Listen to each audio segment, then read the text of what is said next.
ফজলে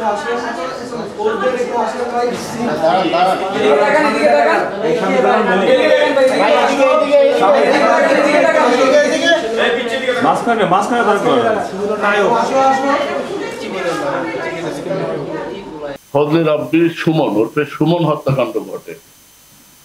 দিনে দুপুরে সুমনকে সন্ত্রাসীরা প্রতিপক্ষ কুপিয়ে হত্যা করে। এটা গত 26 তারিখ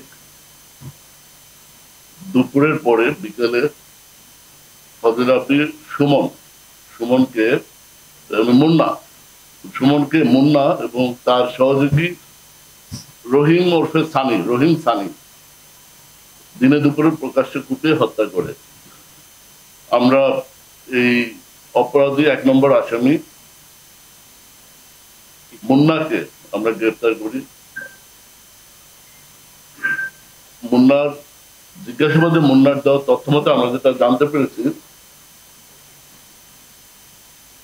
ভিকটিম সুমন পাবনা গলি এলাকা, মোহাম্মদপুর থানাধীন পাবনা গলি নামে একটা জায়গা আছে, এখানে দীর্ঘদিন ধরে থাকে। তো এক পর্যায়ে ভিকটিম সুমনের সাথে আসামি মুন্নার একটু সম্পর্ক হয় এবং আসামি মুন্না আগে থেকে মাদক ব্যবসায়ী, ছিনতাইকারী।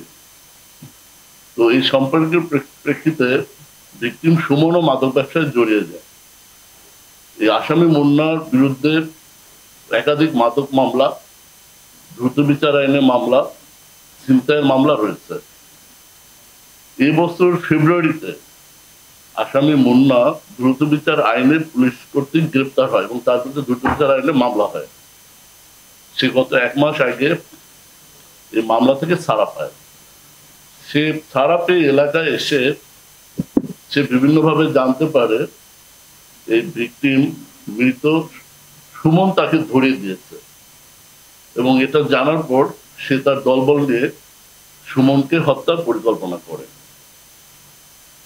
এর ধারাবাহিকতায় সুমনকে একটা অজ্ঞাত মোবাইল নাম্বার দিয়ে ফোন করে বুদ্ধিজীবী কবরস্থানের সামনে নিয়ে আসে। আসার পরে সুমন মুন্না এবং তার দলবলকে দেখে চমকে যায় এবং তারা তাকে এলোপাথারি সামুরাই চাপাতি দিয়ে কুপিয়ে অন স্পটে হত্যা করে এবং ওখানে পালিয়ে যায়। সুমনের বাবা বাদী হয়ে 2 জনকে আসামি করে মামলা করে। তো মামলার 2 নম্বর আসামি রহিম সানি ওরফে রহিম, তাকে এটা গোয়েন্দা সংস্থা গ্রেপ্তার করে। কিন্তু 1 নম্বর আসামি মুন্না সে ধরাছোঁয়ার বাইরে ছিল। আমরা প্রযুক্তির কোনো ব্যবহার না করে ম্যানুয়াল সোর্সের মাধ্যমে, ম্যান টু ম্যান সোর্সের মাধ্যমে চকবাজার থানাধীন ইসলামবাগ এলাকায় এক রিকশাওয়ালার দেওয়া তথ্যের ভিত্তিতে আমরা মুন্নাকে গ্রেপ্তার করি।